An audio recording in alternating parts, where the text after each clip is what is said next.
HP Diskjet Inc. Advance 3636. Ela vai com o cartucho preto original novo. O outro foi carregado, só que não aparece aqui.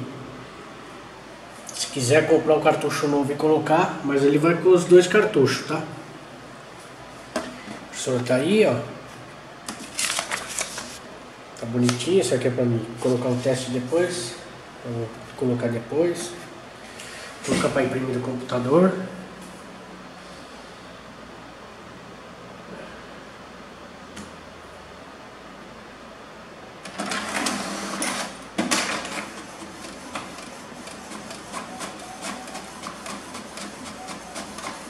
Tá via USB ainda. Depois eu vou testar o Wi-Fi. Ó, o colorido sai, mas não aparece lá, entendeu? Foi carregado, mas se quiserem trocar o cartucho depois, troca, porque senão ele fica dando uma mensagem, né? Tá aí, ó, as horas, o dia. Funcionando. Vou tirar uma cópia agora.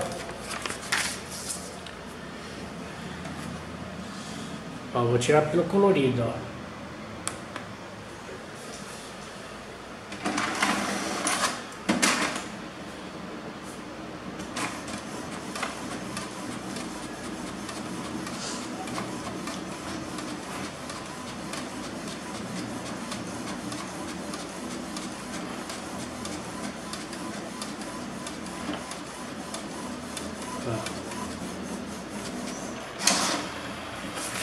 Tirou a cópia direitinho, tá funcionando direitinho o scanner ali.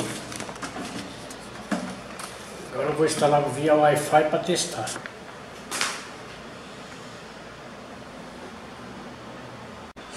Agora tá desconectado o cabo. Vou colocar para imprimir pelo Wi-Fi.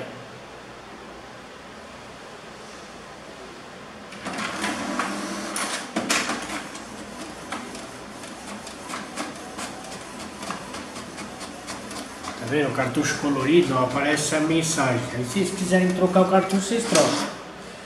Tá aqui, ó. Ele imprime normal, mas aparece aquela mensagem. Tá vendo? Ó, saiu a cor dele. Saiu bonitinho aí. E é isso aí.